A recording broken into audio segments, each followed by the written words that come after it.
And some weekend gossip arises when we catch Brian Steenson sleeping with Joy McAdam.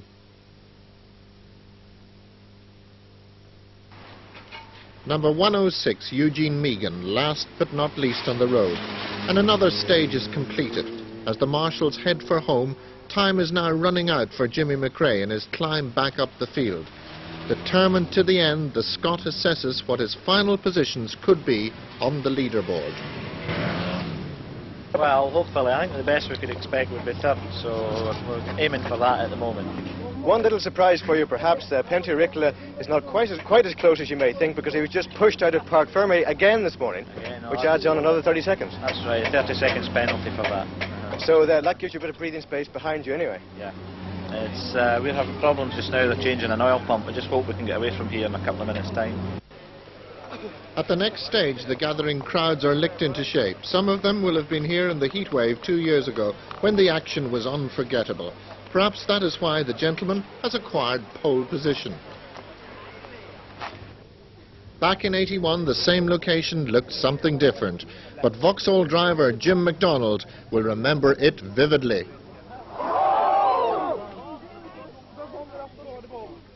Jimmy McRae also kicked up the dust that year, but in a more professional manner.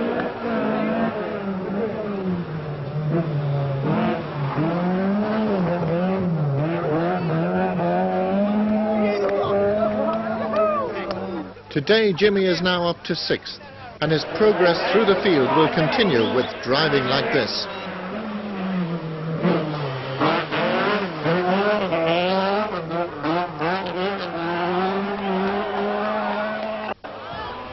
Brooks knows he can't afford to slacken the pace, and he and Mike Broad look very much in command of the Andrews Heat for Hire Vauxhall. Fisher and Fraser may be settling for second, but it certainly doesn't show as the Fermanagh duo revel in the handling and the reliability of the GM Dealer Sport entry and set fastest time on the stage. But when it comes to the ragged edge, Penty has been over it on too many occasions already.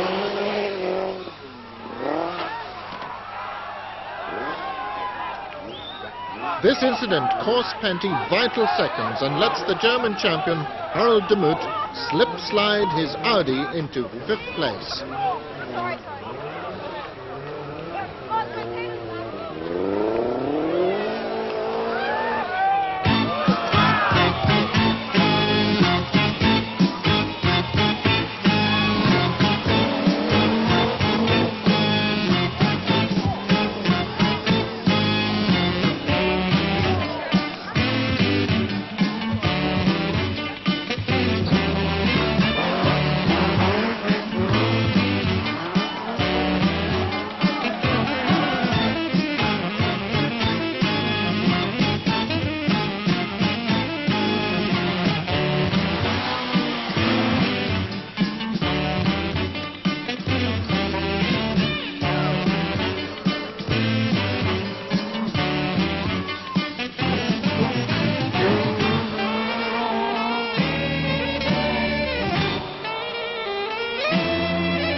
While E.T. phones home, we look back at another domestic connection.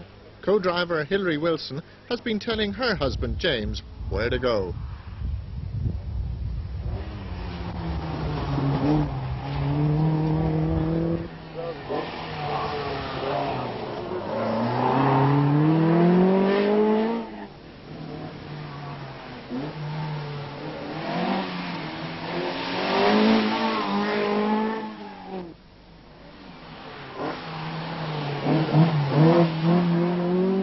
But sometimes Hilary just has to hold on tight.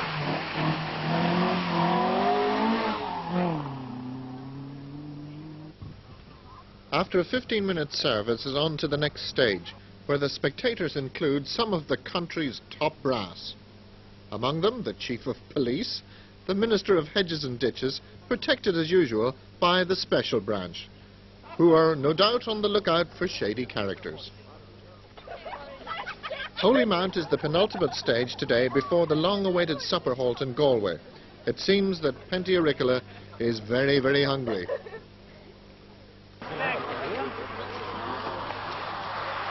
The Lancia is surviving this punishing rally fairly well. Many had expected that this racing car would be far too wide and fragile.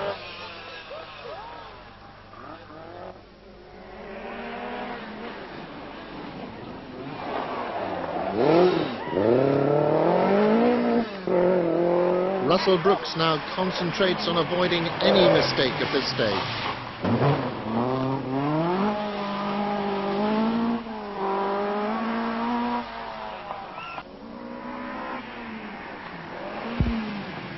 To do a spot of timekeeping in between taking pictures should be an easy task for a motorsporting journalist and competitor like Paul Phelan.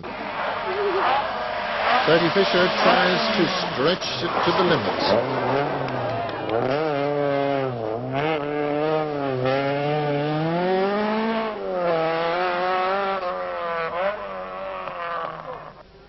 And the timekeeper seems to be impressed.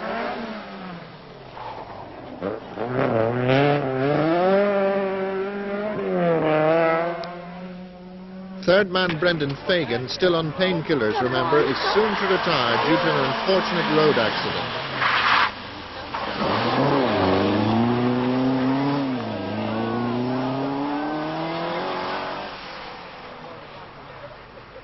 The Team PR Riley-backed Vauxhall has been under considerable pressure from McRae's Opel, which is now closing fast.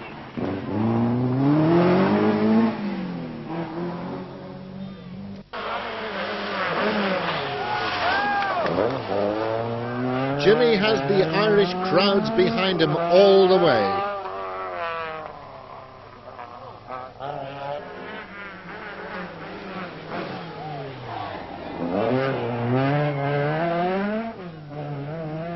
Ronnie McCartney's entertaining driving has brought him up to 7th place.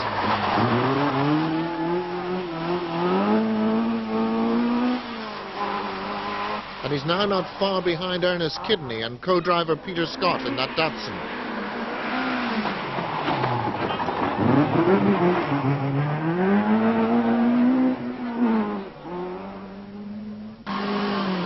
Kidney a little tired now, but still maintaining that excellent showing.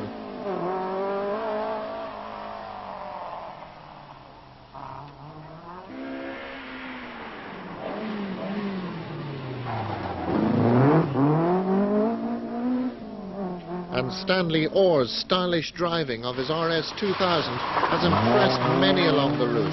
He holds his class lead comfortably by an incredible 10 minutes. Frank Fennell also leads his class, but by an even greater margin.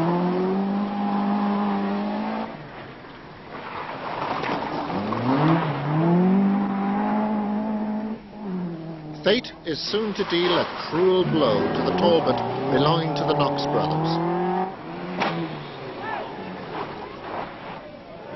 And this is the last time we see them on a stage. The Moots rally is also almost over.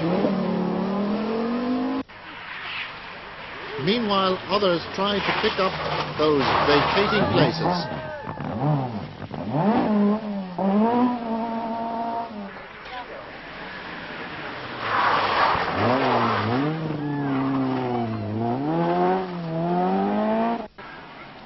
Humpty Humphreys sits on a wall.